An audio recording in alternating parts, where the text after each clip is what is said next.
muchas gracias,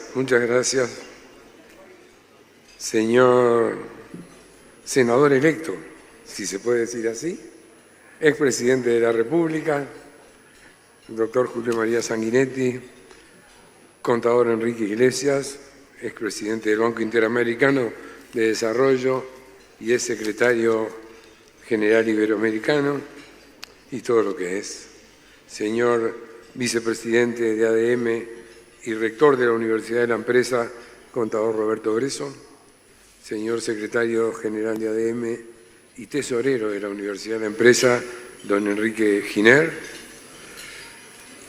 Saludo a las autoridades nacionales que hoy nos acompañan. Gracias por estar con nosotros. Señores embajadores y representantes de países amigos, bienvenidos. Señores presidentes y representantes de cámaras empresariales y asociaciones profesionales, bienvenidos. Señores de los medios de comunicación, gracias por estar aquí con nosotros. Señores decanos, docentes y alumnos de la Universidad de la Empresa, bienvenidos. Queridos consocios, señoras y señores. Es un gusto poder transmitirle a ustedes el cálido saludo del Consejo Directivo de la Asociación de Dirigentes de Marketing del Uruguay, festejando el 75º aniversario de la Asociación de Dirigentes de Marketing del Uruguay. Entonces, yo lo primero que diría es a nuestros conferencistas invitados, si les parece, le damos una bienvenida como corresponde, con un fuerte aplauso.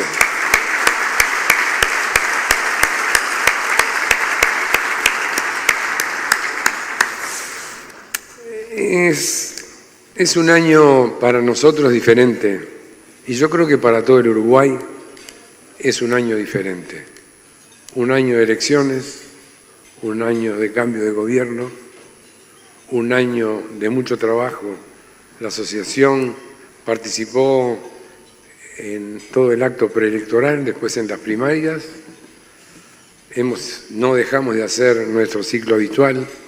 Pudimos realizar, gracias a la colaboración directa del contador Enrique Iglesias, que aquí está, y el doctor Sergio Abreu, que también está acá, el primer encuentro iberoamericano de convergencia empresarial, que contó con 35 expositores de toda Iberoamérica, incluyendo Estados Unidos, y fue un gran evento en nuestro país.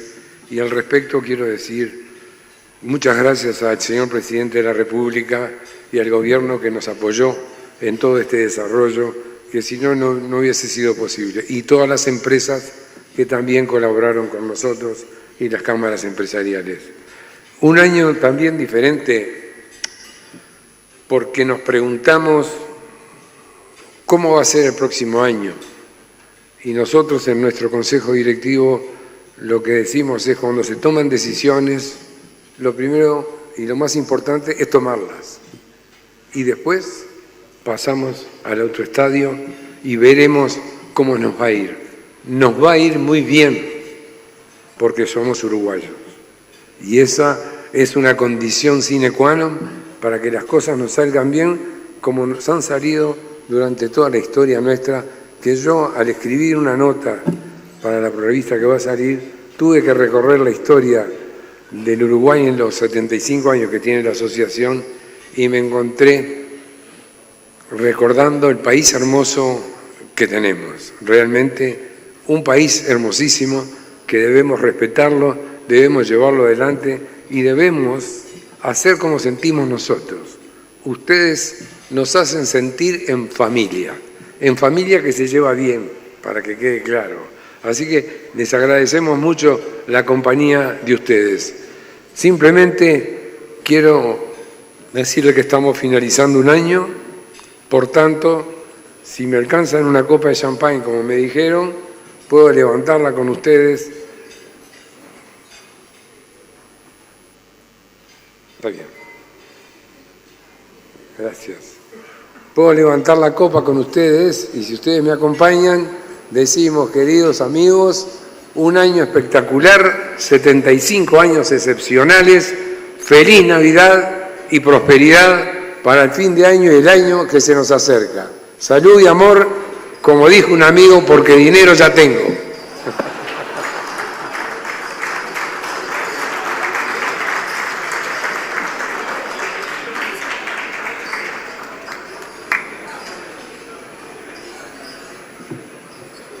Y ahora lo que voy a hacer es invitar a nuestros conferencistas, no sin antes testimoniar su presencia, por favor, y le vamos a entregar una obra de arte y la medalla representativa de los 75 años de la institución.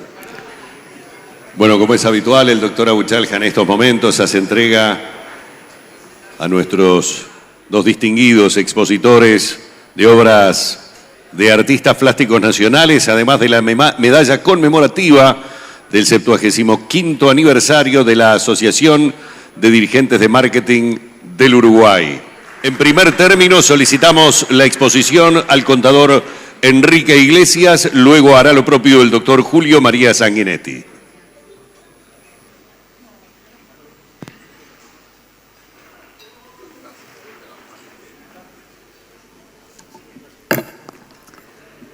Bueno, muy buenas tardes, amigas y amigos.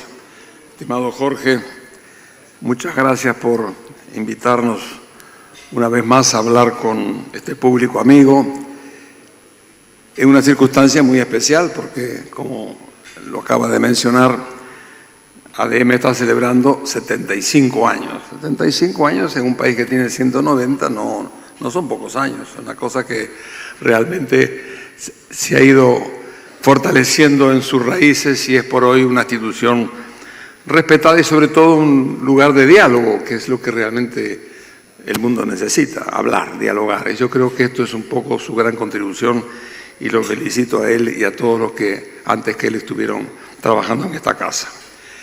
El segundo hecho, que estamos también en este momento recibiendo una nueva administración. El país ha dado muestras de su democracia, una cosa que es un ejemplo de lo que estamos todos muy orgullosos en el comportamiento ejemplar que ha tenido la democracia en este país, la llegada de un presidente joven, respetado, preparado, y una administración que también está usando el diálogo dentro de los partidos que forman la coalición y con la oposición.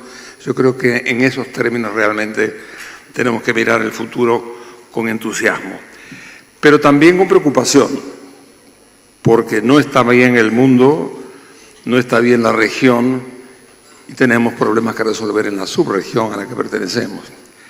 Yo voy a tratar de hablar, primero, por supuesto, quiero decir que estoy muy honrado de estar aquí con mi querido amigo el presidente Sanguinetti y decir que me honra mucho hablar junto con él. Seguramente los dos recordaremos los momentos tan lindos que pasamos y que me dio la oportunidad de acompañarlo unos años en su primera administración, casualmente en el Ministerio de Relaciones Exteriores. Fue para mí una de las grandes experiencias y estoy muy endeudado a él con todo eso. Ciertamente no vamos a hacer pie en aquello, porque realmente el mundo ha cambiado, es otro mundo, no se trata de reeditar cosas que fueron hechas en su momento, pero sí recordar qué interesante que fue el haber puesto en marcha una política de Estado en materia internacional. Yo creo que eso es un gran mérito de su gestión y yo quería simplemente agradecerle y recordarlo al iniciar estas breves palabras. Yo le decía que hay problemas en el mundo, problemas que son fundamentalmente atribuibles a que ha habido un cambio muy importante en la economía, está habiendo, en las relaciones internacionales y particularmente en la crisis en que se está hoy viendo el funcionamiento del multilateralismo. Los que recordamos, y yo recuerdo haber salido por las calles de 18 cuando terminó la guerra y se fundaron las Naciones Unidas, no podemos menos que recordar que el mundo inició en aquel momento una aventura realmente excepcional, que es apostar a que las decisiones en todos los grandes campos no quedaban solamente en manos del poderoso o en manos del que ganaba la guerra, sino en manos de un colectivo que se reunía para acordar colectivamente, con pesos relativos obviamente en uno y otro caso, pero el colectivo es que les definían las políticas nacionales. Comenzando, por supuesto, por el Consejo de Seguridad, que maneja en teoría la fuerza, pero en su inspiración estaba precisamente esta confianza en que el mundo había que administrarlo colectivamente, y eso dio lugar a la creación de este árbol de instituciones que hay hoy en el mundo, que van desde la educación hasta la salud, la cultura, el clima, en fin, todo eso es lo que dio lugar al multilateralismo.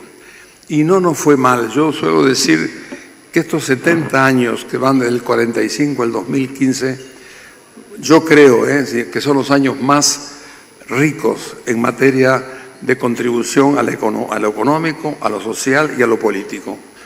Y lo digo porque cuando uno mira los 70 años y se recuerda que había en aquel momento 40% de pobreza en el mundo y hoy es solo el 10%, o que teníamos en aquel momento una esperanza de vida de 45 años y hoy tenemos 75, es decir, ganamos 30 años en estos 70, pero desde la época cristiana hasta el año 45 solo ganamos 15, es decir, que en 70 años se duplicó la esperanza de vida de la humanidad. Todo eso junto con el hecho de que no hemos tenido guerras atómicas, pero sí hemos tenido los problemas que siguen separando a la humanidad, que son los temas de razas, de religiones y de nacionalismos, con muchísimos millones de muertos.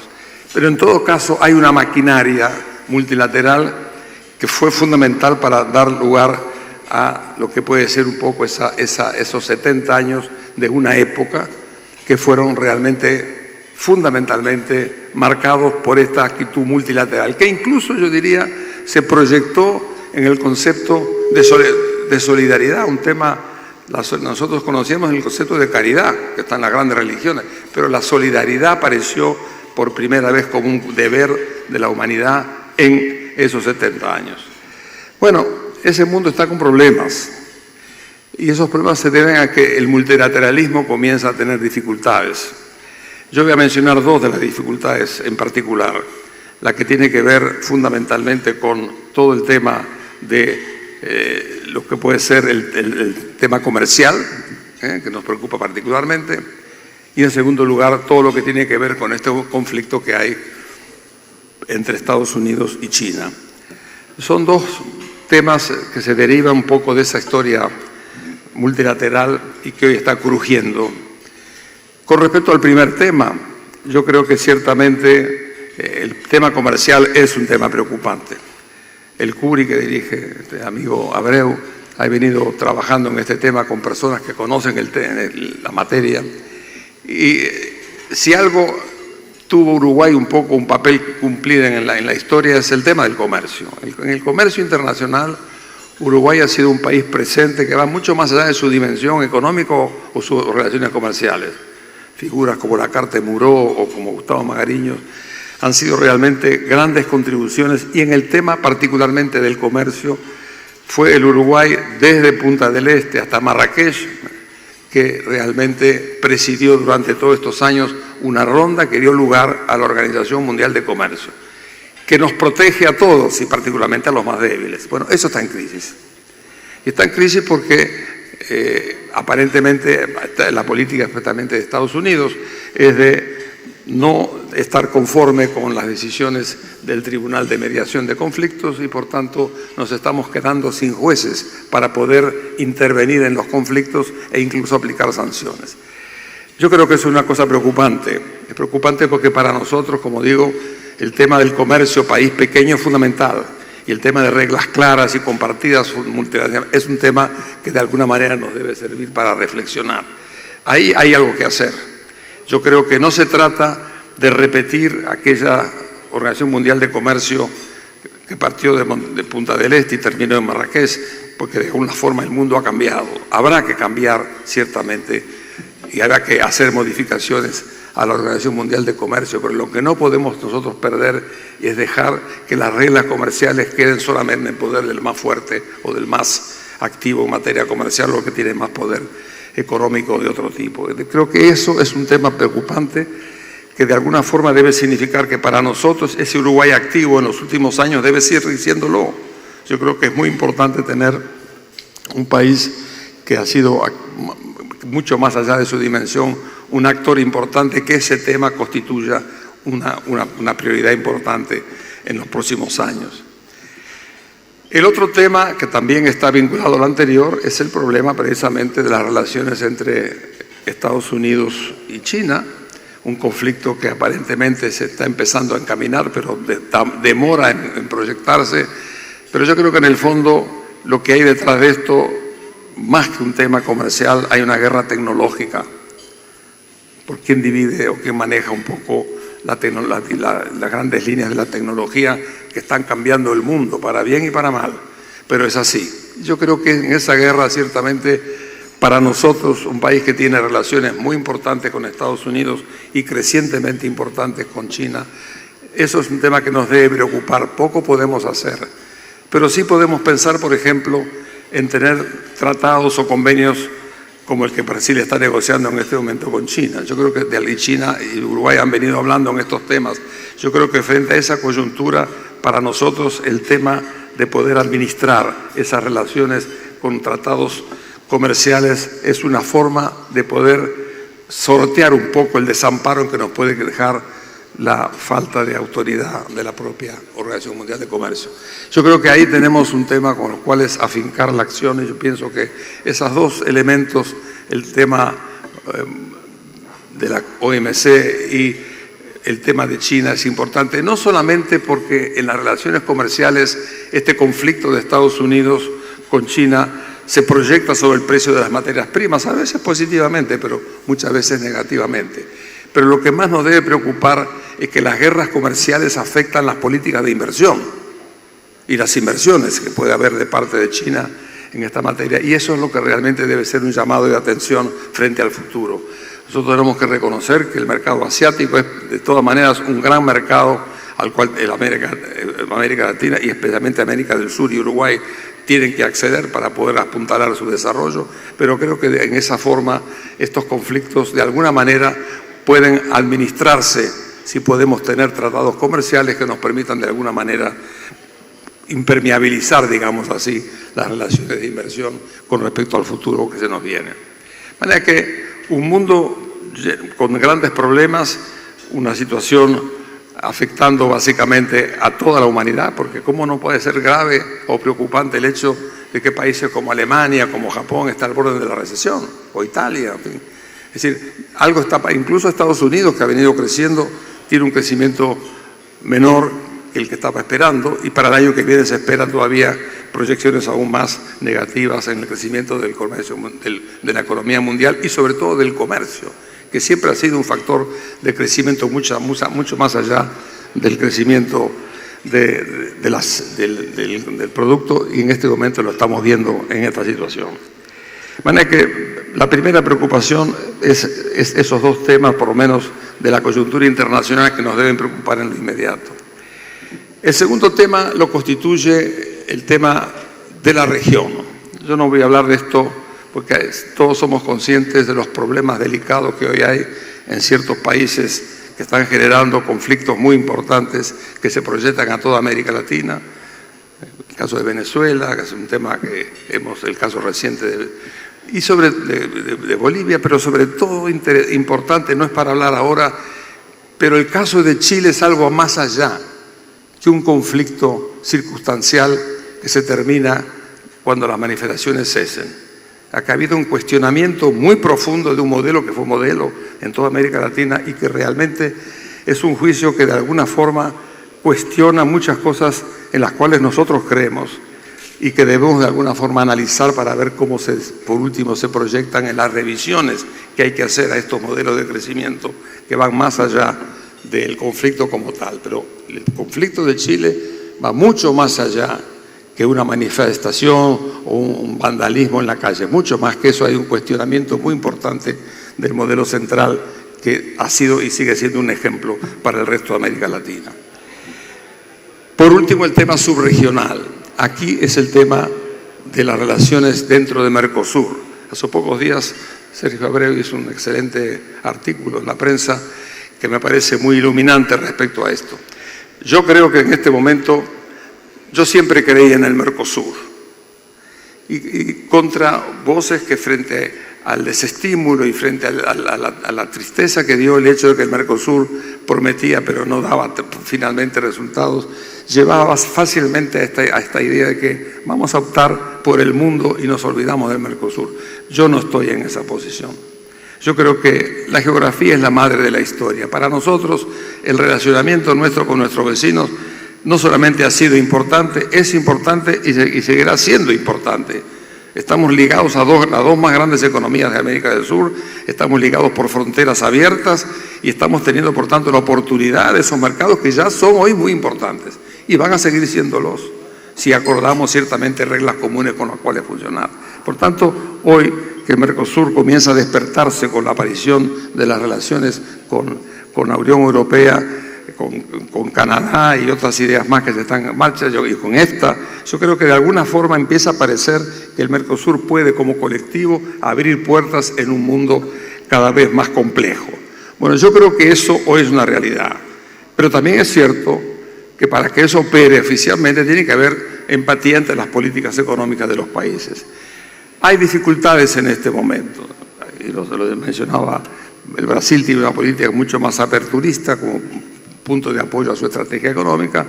Argentina está en una posición más proteccionista que de alguna manera va a tener que revisar. Yo creo que más tarde o nunca tenemos que entender que la apertura al mundo es una determinante a la cual nadie puede escapar. Y yo creo que en ese sentido de lo que se trata fundamentalmente, yo creo, es que así como en el pasado ha habido momentos difíciles en el Mercosur que se fueron resolviendo a través de la negociación, bueno, pues yo creo que en este momento habrá que negociar con el objetivo compartido de que tenemos que abrir la economía, habrá que negociar para que de alguna forma el tema de Argentina tenga su tiempo de poder ir resolviéndose para participar plenamente en lo que estamos diciendo.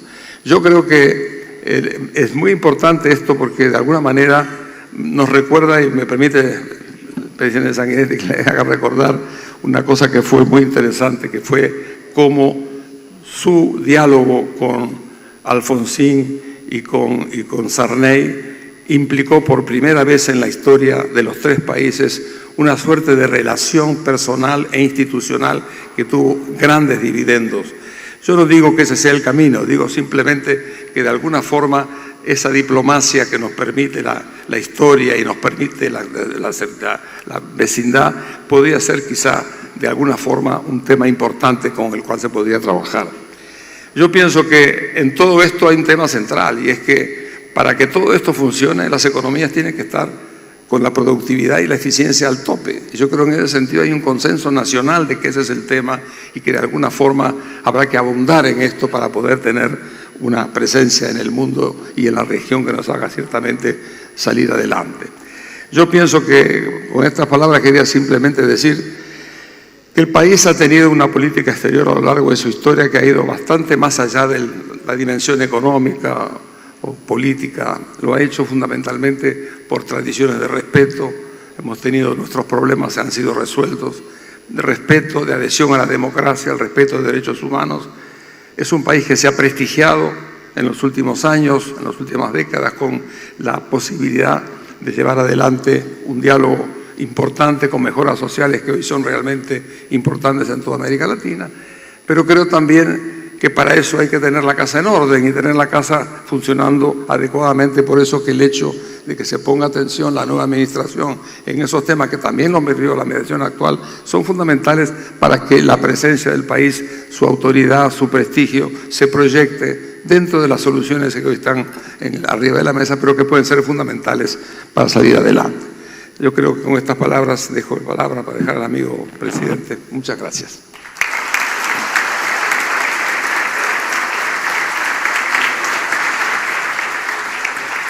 Invitamos ahora a hacer uso de la palabra al doctor Julio María Sanguinetti.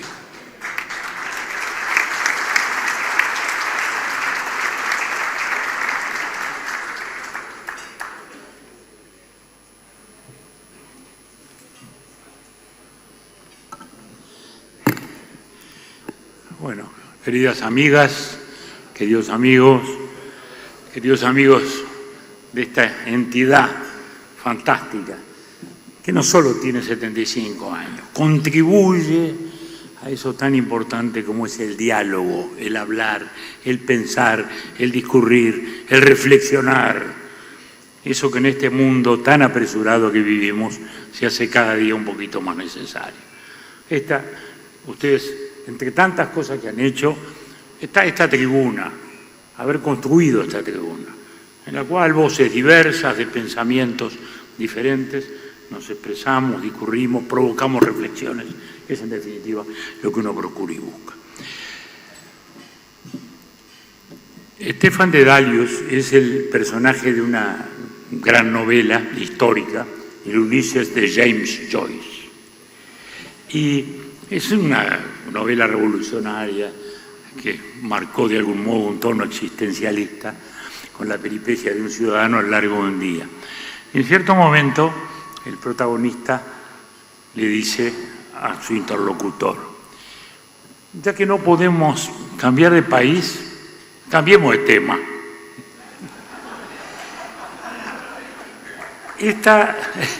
Esto, que merece una reflexión bastante más profunda, nos introduce en nuestra peripecia latinoamericana.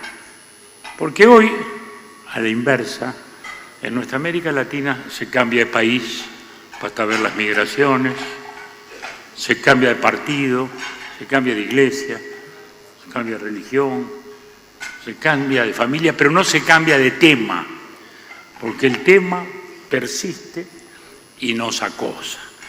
Y el tema es, como el que lo asomaba recién Enrique Iglesias, es el de que estamos viviendo un cambio de civilización que naturalmente desafía nuestra democracia, que resulta imperfecta para esa multitud de cambios, desafía nuestras economías porque han cambiado los conceptos de riqueza y los modos de producir, y como consecuencia introduce en la sociedad en general factores de inestabilidad, de inseguridad, de preocupación que están allí.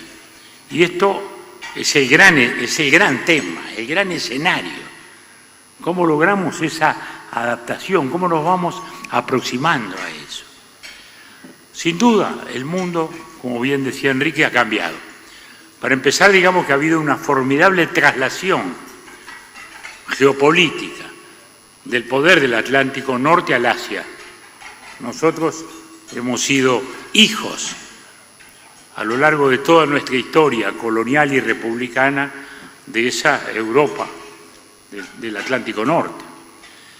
Y en consecuencia hoy estamos ante una situación que nos ha cambiado nuestra ubicación en el mundo, nuestra ubicación en la historia, porque el ritmo del mundo se está marcando en el Asia y no en nuestra España y Portugal fundacionales, ni en nuestra Inglaterra, con la cual tuvimos una suerte de imperio informal comercial. Este es un cambio extraordinariamente profundo, que supone también una puja por el poder político. Bien decía Enrique recién, esta guerra arancelaria entre Estados Unidos y China no es solo un tema económico, sí, es un tema tecnológico, es una guerra tecnológica. Yo diría más, es una batalla política por el poder que se expresa naturalmente en la hegemonía tecnológica, porque ese es hoy el poder. Ya no estamos en la Guerra Fría, en que Ronald Reagan competía con Rusia por el armamento y por el armamento nuclear y por la guerra de las galaxias. Hoy se está compitiendo por el dominio de la tecnología. Y esa es la batalla que define las estructuras de poder y la influencia de poder. Y eso es el elemento determinante de esa relación, de esa puja, en la cual felizmente nosotros como país no estamos encerrados en la obligación de la vieja Guerra Fría, que nos hacía estar o con Washington o con Moscú en áreas de influencia. Hoy es un espacio mucho más abierto y nuestro país debe privilegiar esa gran apertura que tiene históricamente hacia los Estados Unidos desde los tiempos de nuestra revolución de la independencia, o hacia esa China a la cual volcamos nuestra mirada del año 87 y que hoy representa ese enorme socio comercial que tenemos. Pero todo esto es, como decimos, un tema de un cambio de civilización que se reduce o simboliza, para simplificarlo, en una expresión en dónde está la riqueza.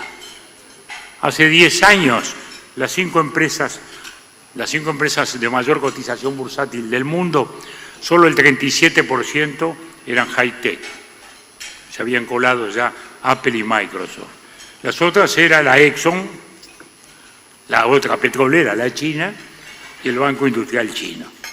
Hoy, el 100% de esas 5 son high-tech, porque es Apple, es Amazon, es Facebook, es Google, es decir, es Apple, es decir, ese mundo tecnológico es el que hoy está marcando la riqueza y como consecuencia el poderío. Nosotros, país productor de alimentos, solemos mirar esto con distancia. Sin embargo, tenemos que asumir que aún en nuestro mundo estamos influidos y determinados claramente por ese cambio, porque él es el que comanda, el que marca el ritmo, el que introduce las variantes, el que en definitiva va a ser el que nos dé más oportunidades de precios, menos oportunidades de precios, más aperturas. Y ahí estamos, sí, entre una China por un lado, hacia el cual nos hemos ido abriendo y quizás haya que avanzar, como recién decía Enrique, y un Estados Unidos que hoy es quien está bombardeando su propia construcción, porque esa construcción multilateral que describía Enrique es la gran construcción de los Estados Unidos luego de la Segunda Guerra Mundial.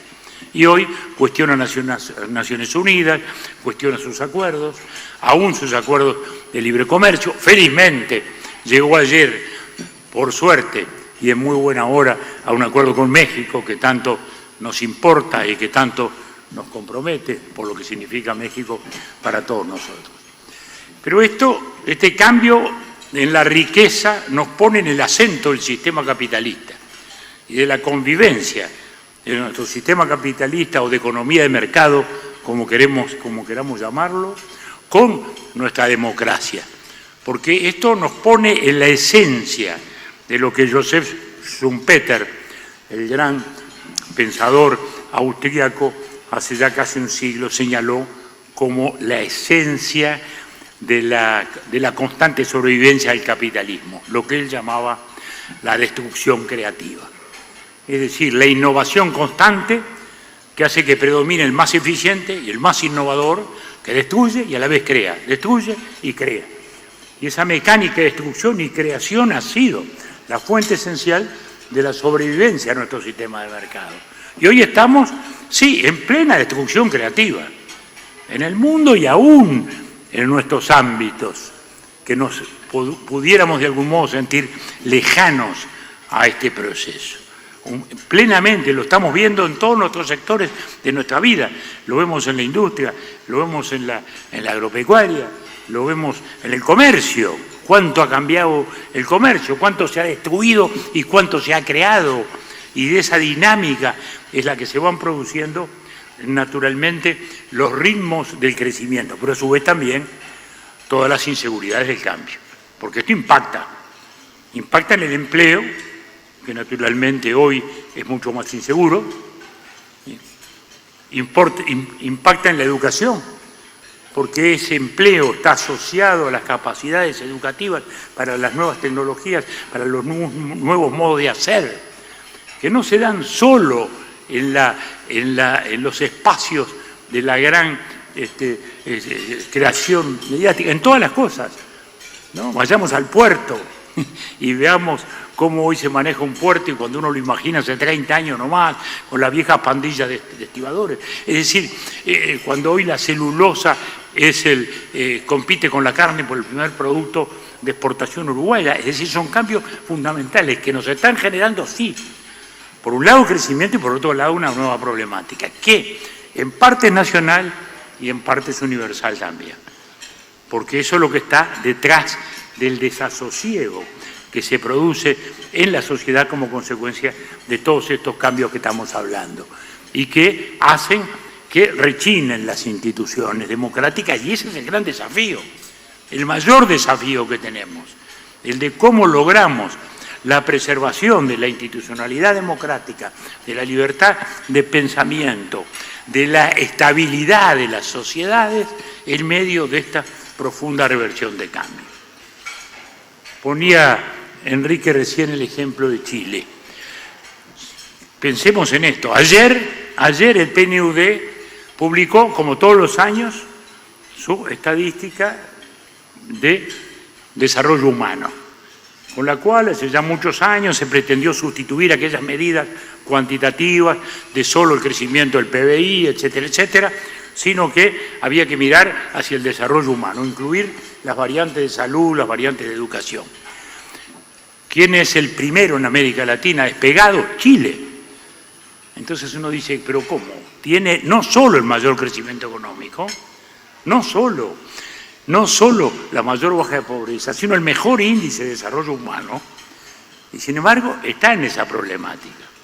Y ese es el tema de la sociedad, que empieza en los modos de producir, en los modos de generar riqueza, y siguen los modos de comunicarnos.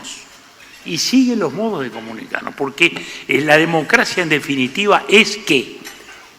Un gran espacio de comunicación que culmina y termina en la decisión de un ciudadano que vota y que va a votar en función de aquello que ha oído, de aquello que está pensando, en función de lo que discurre, de lo que se debate, de lo que se habla, de lo que se piensa.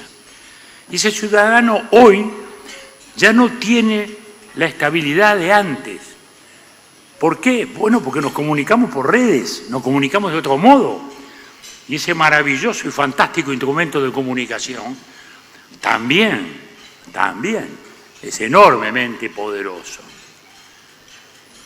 Wing Chun Han, un gran filósofo de origen coreano, alemán pero de origen coreano, dice que analizando este tema del impacto de las redes, dice que la tormenta de las redes nos hace sordos para entender los ámbitos recónditos de la verdad y su silencioso poder de violencia.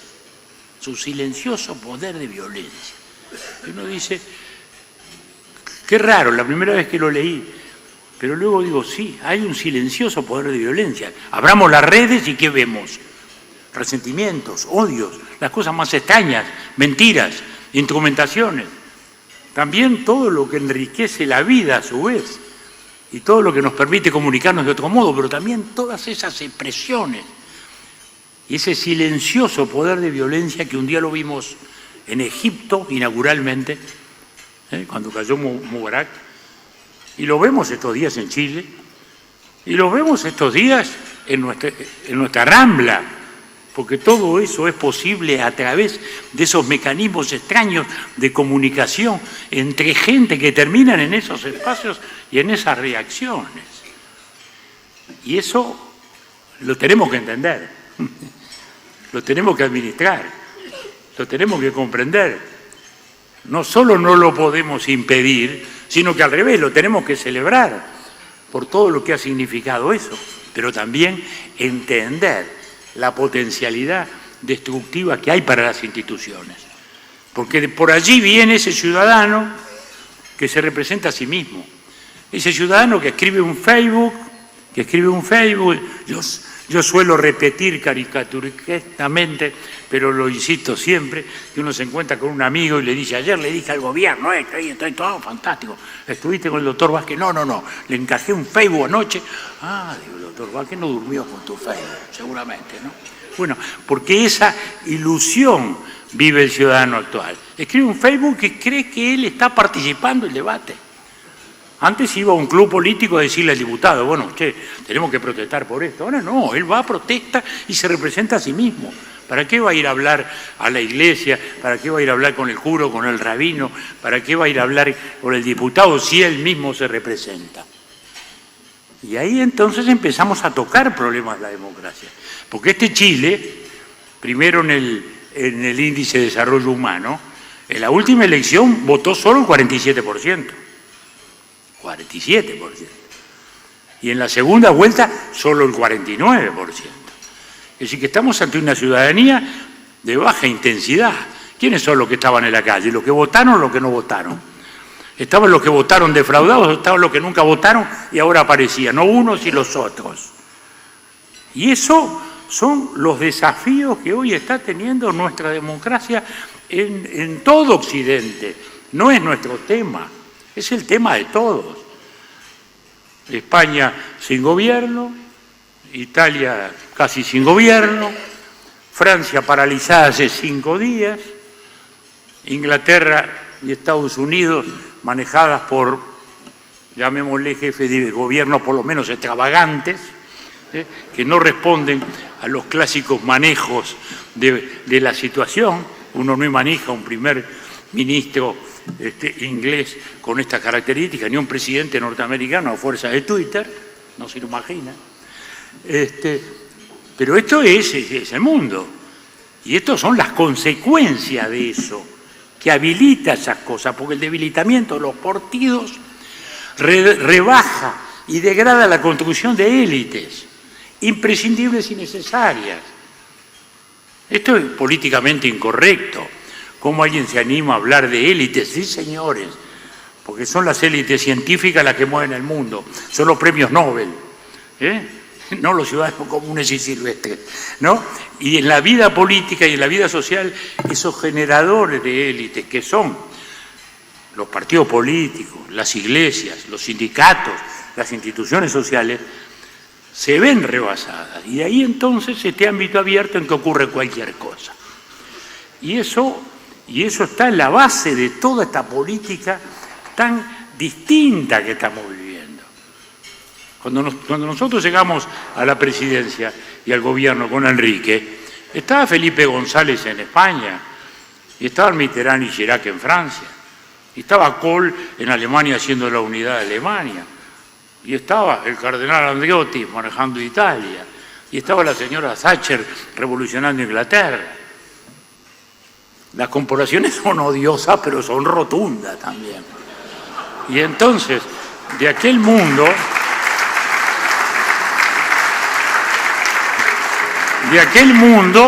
hemos pasado a este otro. Y eso es también un desafío muy fuerte para nosotros como Uruguay, porque todavía manejamos una fuerza de instituciones que nos caracteriza y nos define. Todos estos días lo hemos vivido a través de una elección. De algún modo lo vivimos ayer, cuando nuestro presidente, acompañado de nuestro presidente electos, ambos dos representando el Uruguay, ambos dos representando dos mitades del modo de pensar y opinar del país, se mostraban ante una Argentina que en cambio lucía, sin embargo, fíjense ustedes, tan poco internacional. Yo miraba y digo, qué poca presencia internacional hay en esta transmisión. Y con dolor lo decía, porque digo, es una Argentina achicada. Y eso no debe ser, porque es un país grande, es una sociedad bullente, creativa, imaginativa, de individualidades brillantes, de buen gusto, de creatividad, y que sin embargo, no ha tenido la institucionalidad sólida que le permitiera tener una política estable. Y ahí vamos y terminamos en lo de siempre, el valor de la política. Vivimos de un medio siglo muy economicista. Los marxistas lo reducían todo a economía, los neoliberales también. Y todo esto que estamos hablando nos resalta el valor de la política, el valor de la capacidad de conducir las sociedades. Y eso no son solo las variables económicas. Estas determinan el cambio, como lo hemos dicho, y acá tiene que estar la capacidad de la política para adaptar la sociedad a esos cambios. Este es nuestro desafío, el de administrar ese cambio, difícil cambio. Ahí está Francia, incendiada incendiada por una reforma de seguridad social. Son difíciles esas cosas. Y yo miro mucho a Francia. ¿Por qué? ¿Por qué? Bueno, porque yo a veces digo, también un poco caricaturísticamente, pero ustedes me van a entender, digo que los uruguayos somos españoles. Somos españoles. Vivimos como italianos, pero pensamos como franceses. El Estado, la República, la laicidad. Bueno, y eso nos tiene que hacer preocupar. ¿Cuánto le cuesta a Francia cambiar? ¿Cuánto nos cuesta a nosotros? Que tenemos que ahora que afrontar también de nuevo una reforma de la seguridad social que desde hace 2 años, felizmente, el ministro Astori viene diciendo que hay que modificar, y espero que todo el espectro político del país tenga la responsabilidad cívica de poder enfrentar esto con madurez y poder estar a la altura del desafío. Entonces, ahí está el desafío, en la capacidad política, y cuidemos de las instituciones, porque esa ha sido nuestra diferencia. El Uruguay, ese es su producto diferencial, eso es lo que lo distingue, eso es lo que nos permite todavía tener un sistema de partidos como el que tenemos, hoy más fraccionado. Saben ustedes, porque lo he dicho muchas veces, que no era nada entusiasta de esos fraccionamientos, pero allí están. Lo importante es que esos se estabilicen, que generen los diálogos necesarios, que aporten las cuotas de estabilidad imprescindibles, que discutamos, que dialoguemos, que nos enfrentamos en lo que haya que enfrentar también, pero nunca perder de vista que las reglas institucionales del Estado de Derecho son la base y la única base de la libertad y también de la prosperidad. Gracias por ahora.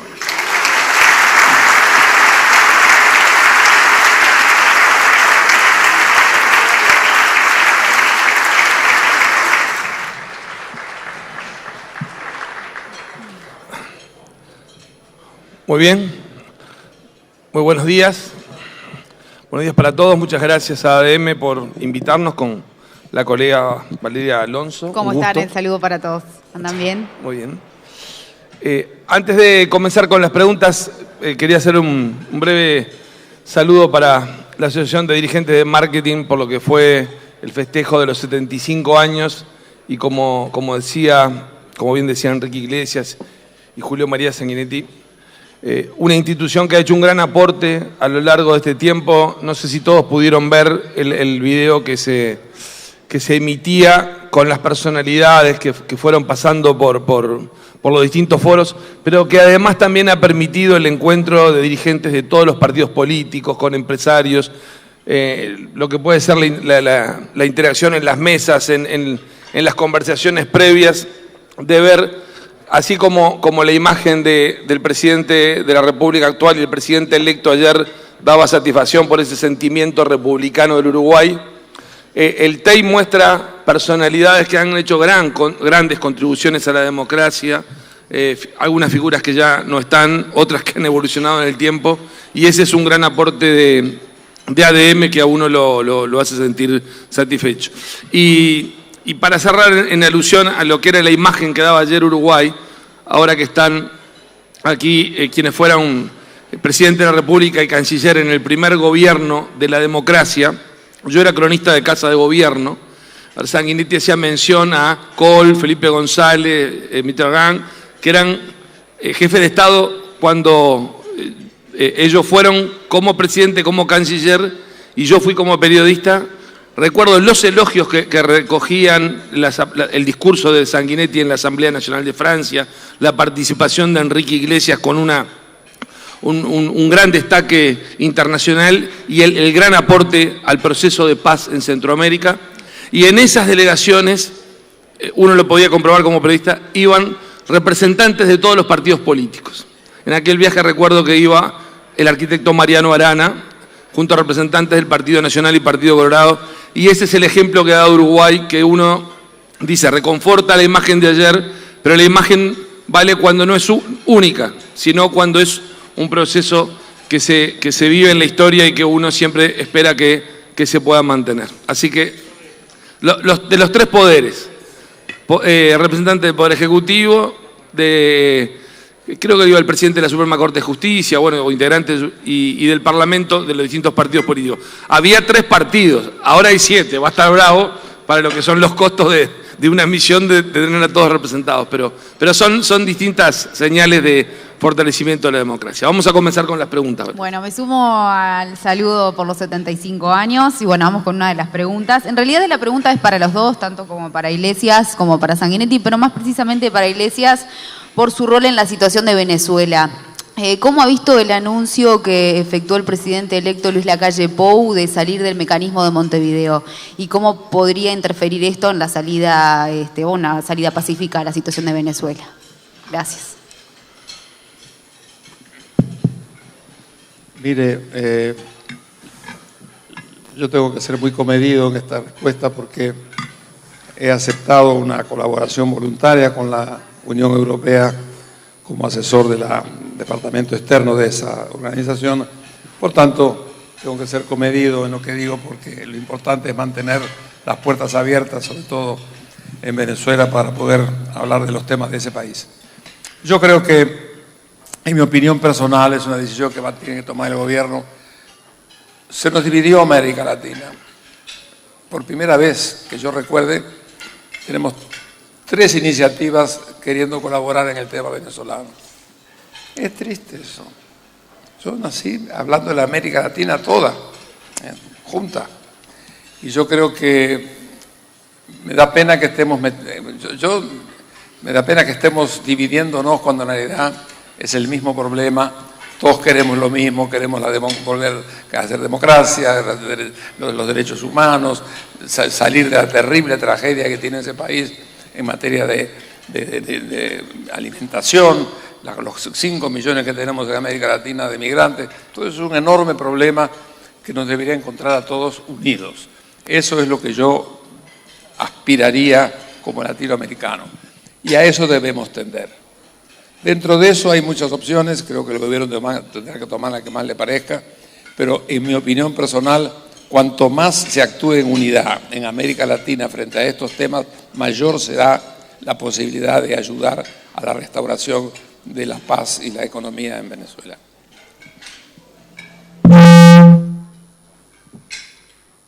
No sé, Sanguinetti, si quiere aportar algo a la pregunta. Es un proceso muy complejo, muy difícil. Enrique, que es un hombre de buena voluntad y que es un hombre que ha dedicado la vida a la paz y las relaciones internacionales, tiene un optimismo que es el que lo sigue moviendo y que yo le reconozco y le agradezco. Yo soy bastante menos optimista. Creo que desgraciadamente, mientras no haya un desbalance de fuerzas internamente en la dictadura venezolana, difícilmente se logren resultados. Naturalmente, las iniciativas de paz tendrán que estar para ese momento el desbalance, porque es el momento que hay que canalizar la fuerza para lograr un resultado. Pero esos canales, que me parecen bien que estén abiertos, solo van a funcionar el día que haya un desbalance interno y permita sacudir ese poder hegemónico de Maduro y Diosdado Cabello. ¿Pero está a favor de que se salga del mecanismo de Montevideo? ¿Está a favor de que se salga del mecanismo de Montevideo, como lo anunció Lacalle Pou? Bueno, sí, naturalmente. Creemos que tenemos la misma visión sobre ese tema, ¿no? ¿Verdad? Vamos a otra pregunta vinculada al tema de política comercial. La pregunta es para ambos. Dice: Mercosur y la Unión Europea acaban de firmar, después de tantos años de negociaciones, un convenio que abarca todas las ramas comerciales. Para formalizar este convenio se requiere, entre otras cosas, la aprobación en los parlamentos de los países. Pregunta: ¿cómo ven que esto pueda concretarse en el marco de los cambios políticos que se están produciendo en la región? Y también pregunta en relación a la situación interna de los países del Mercosur. ¿La última parte que dijiste? A la relación interna de los países del Mercosur, Argentina, Brasil, con este proceso de cambios políticos. Ciertamente el pasaje por los 27 países que van a quedar en la Unión Europea, en los parlamentos, no va a ser fácil. O sea, nos hace allá, donde hay movimientos que están en contra prácticamente de los intereses del sector agropecuario. Pero yo creo que de alguna manera se van a poner en marcha una maquinaria que va de alguna forma a crear sus propios instrumentos de éxito en esa materia, yo creo. En lo que tiene que ver con los países del Mercosur, hay que analizar la situación. Yo creo que la apertura externa es una realidad inesquivable. Y eso lo es para cualquier país, porque no hay forma, sobre todo para nosotros países pequeños, pero lo es también para Brasil y lo es también para Argentina. De manera que en ese contexto de apertura externa habrá que encontrar las soluciones. Si hay que hemos vivido en el Mercosur dificultades y ha habido arreglos que permitieron de alguna manera encontrar soluciones, periodos de ajuste, en fin. Es en ese sentido que el diálogo entre los 3 países o los 4 países para encontrar esos mecanismos que permitan sortear de situaciones especiales como la que tiene la Argentina sería muy deseable. Y es a eso que habría que apuntar. Lo importante es que se puso en marcha una maquinaria de apertura de Mercosur con EFTA, con la Unión Europea, habla con Canadá, y eso es muy importante.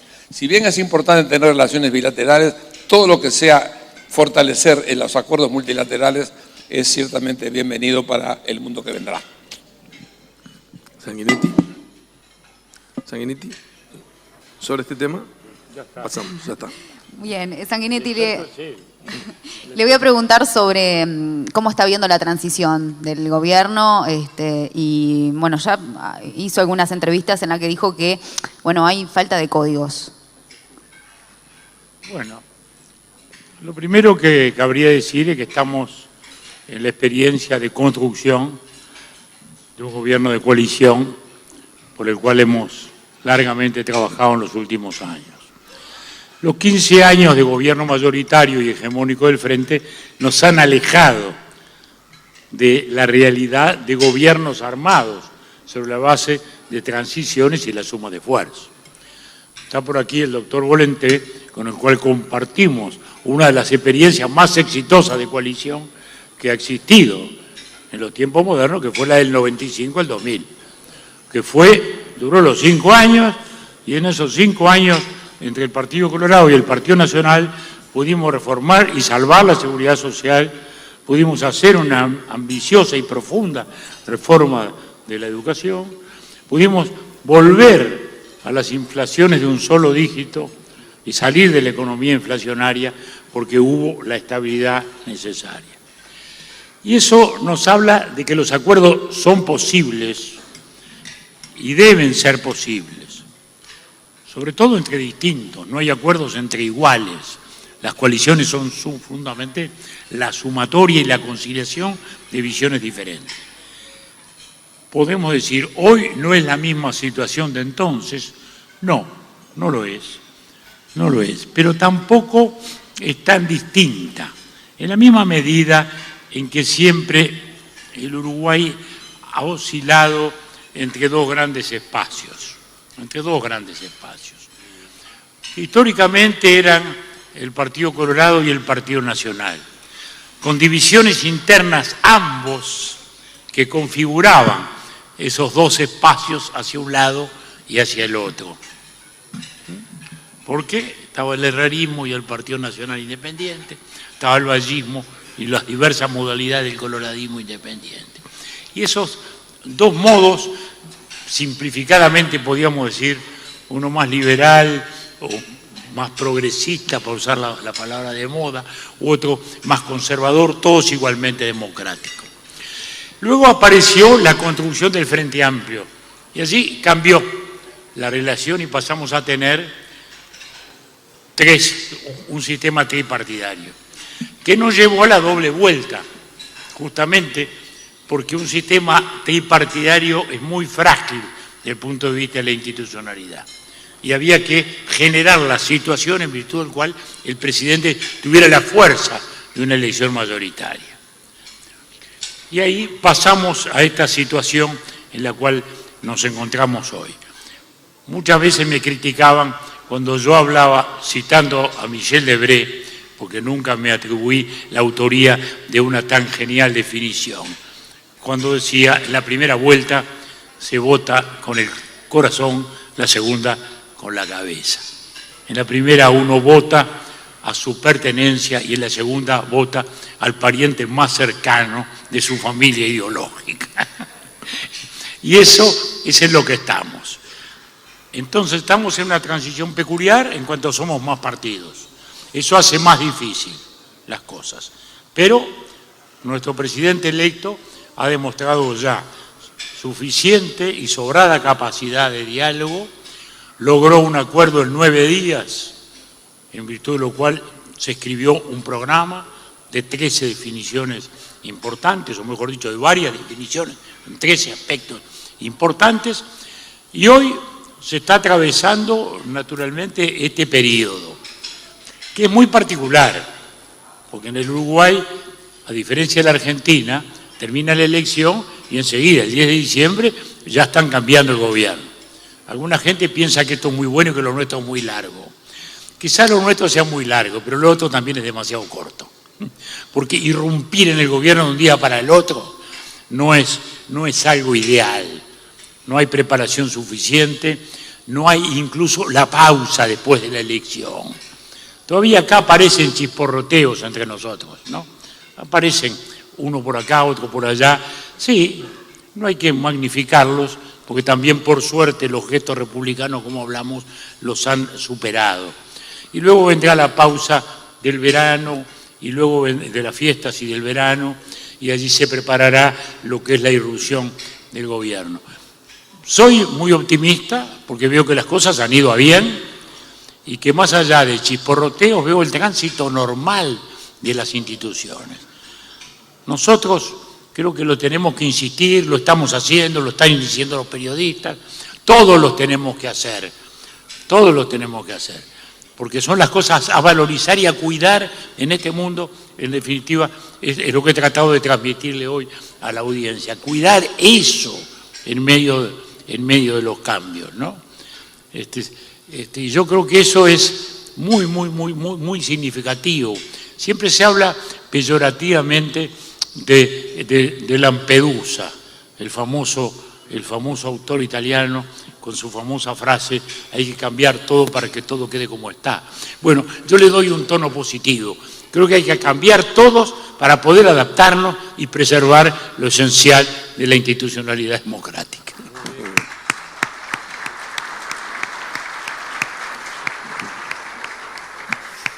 Hay una pregunta para Enrique Iglesias sobre las dificultades políticas con los acuerdos de libre comercio. El comensal hace referencia a que Tabaré Vázquez quiso hacer algunos acuerdos comerciales, luego tuvo problemas en la interna de su partido político y también de los sindicatos con movilizaciones, presiones del PIT-CNT.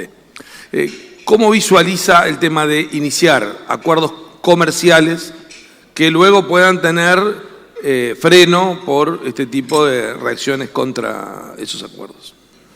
Bueno, yo creo que estamos todos de acuerdo que la economía tiene que abrirse y que no hay alternativa para esa relación. Por tanto, la apertura hay que hacerla. Lo segundo es que si tenemos reglas generales que nos protegen, como la OMC, tanto mejor. Pero aún a pesar de eso, hay 300 acuerdos bilaterales o preferenciales en el mundo de hoy. Por tanto, tenemos que formar parte de esa tendencia. Si lo podemos hacer a partir de lo que puede hacer Mercosur, muy bueno.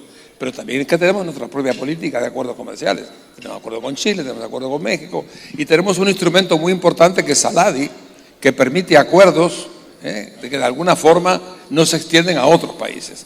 De manera que yo creo que esa posición que ha dicho, creo que el gobierno, el nuevo gobierno lo ha mencionado y el anterior también, tenemos que tener apertura hacia todos los países. Por ejemplo, lo que se ha venido haciendo con China, o donde se habla incluso de un tratado de libre comercio, las aperturas que se quieren hacer en el Asia, son todo eso puertas que hay que seguir abriendo. Cuanto más podamos hacer multilateralmente, mejor.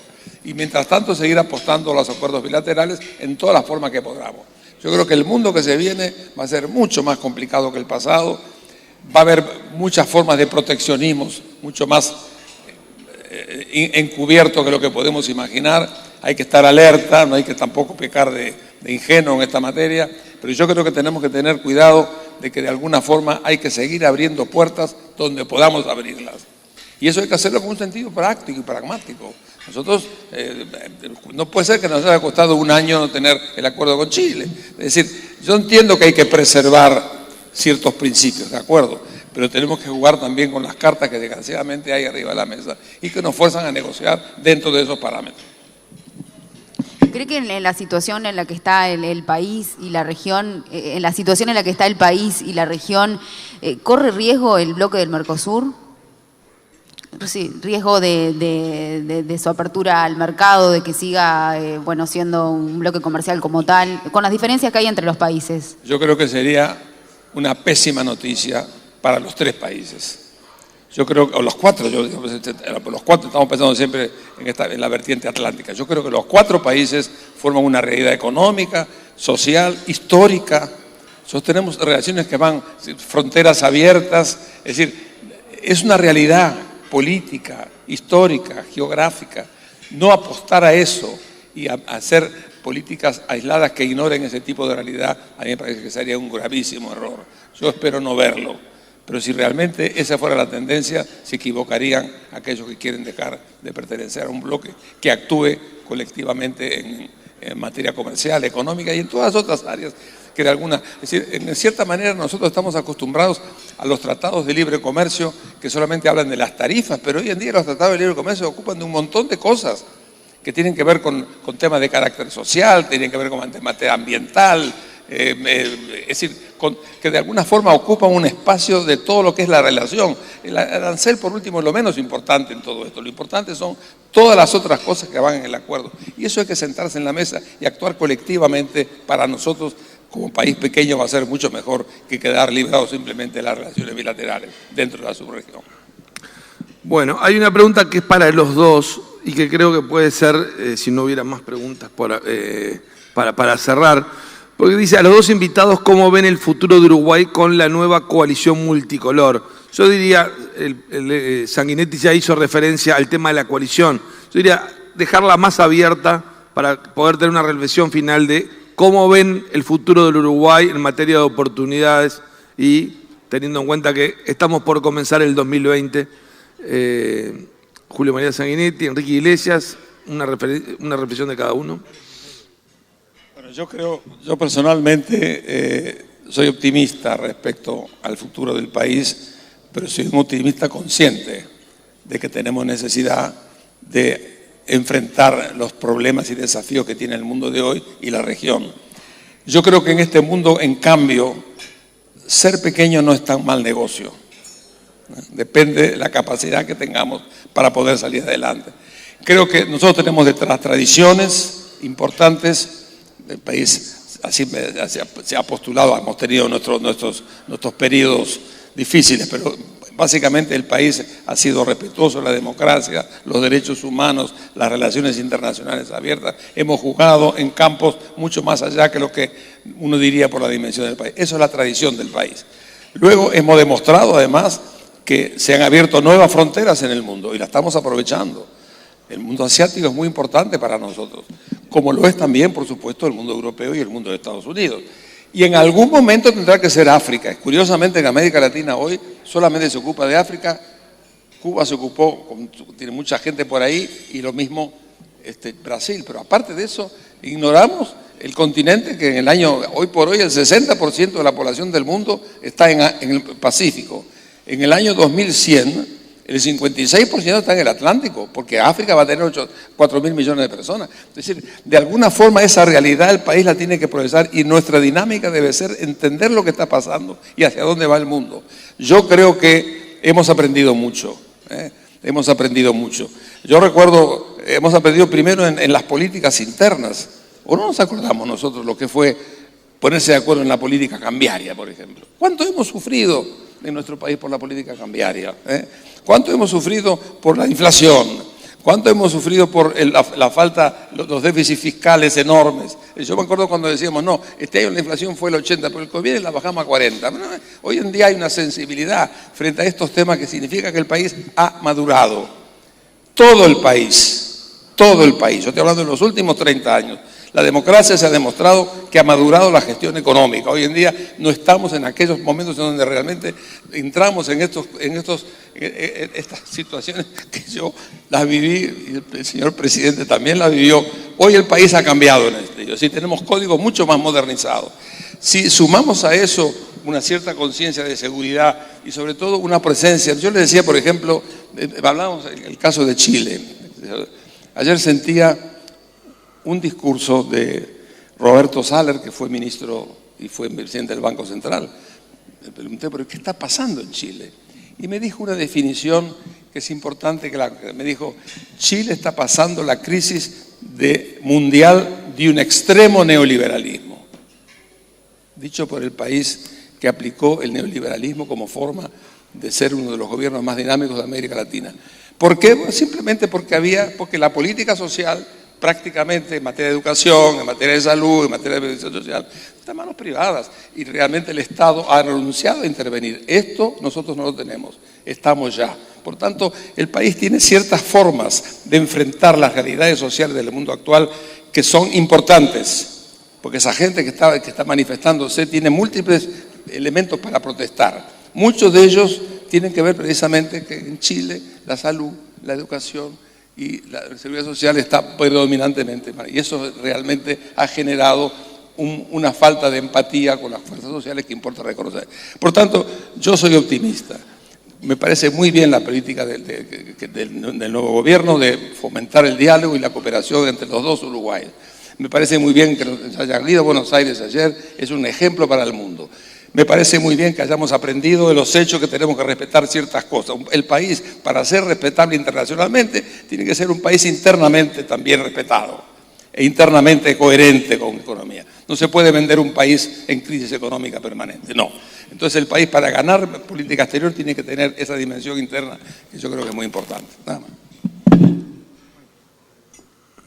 Bueno.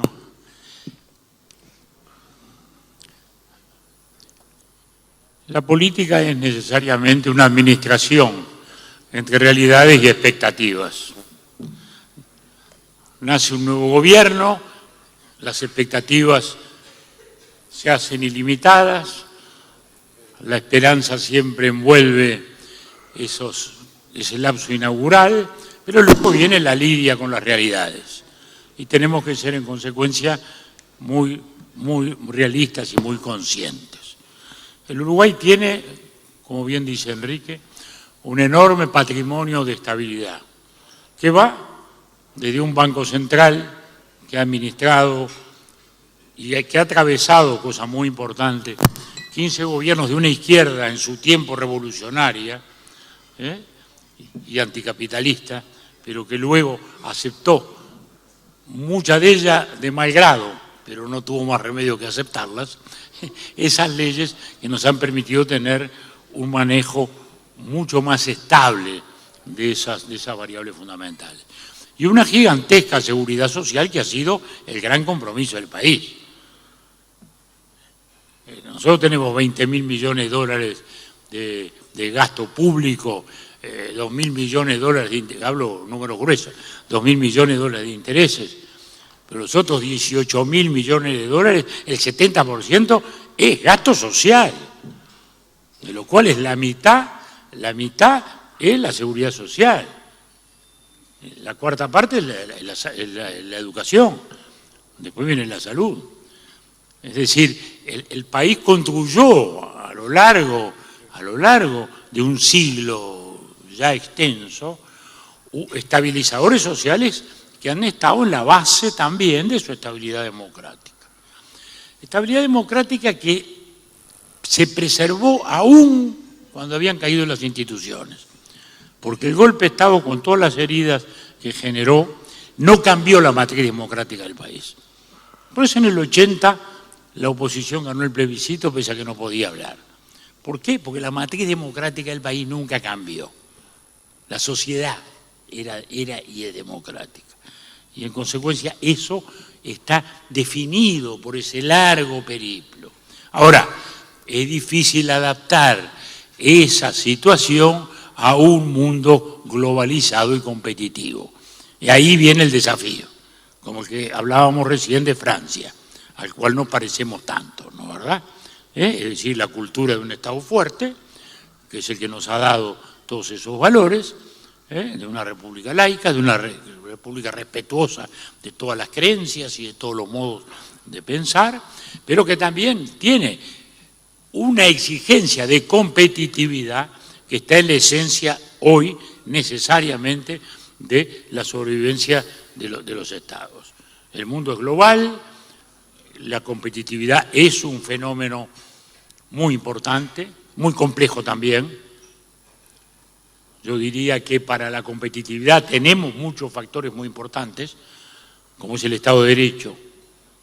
En la base de los problemas argentinos ha estado justamente los default, han estado los incumplimientos contractuales, que están todavía en la base de que aún un gobierno como el de Macri, que esperaba que vinieran tantas inversiones, no le llegaron suficientemente porque en el mundo internacional no hay todavía suficiente confianza en la estabilidad jurídica de la Argentina. O sea, para la competitividad tenemos algunos factores muy importantes.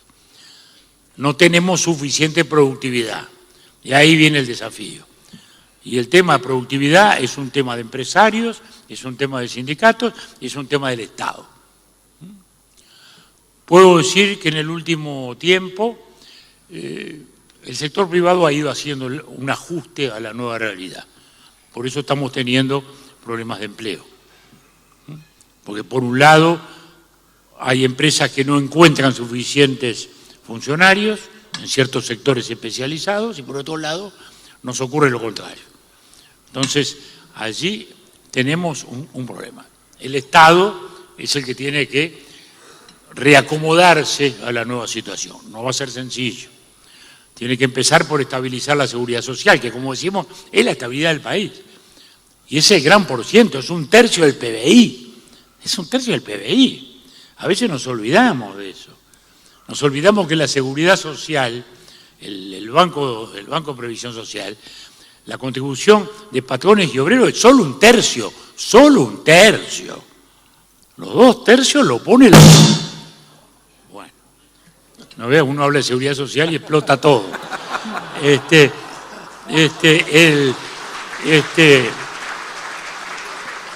Es solo un tercio.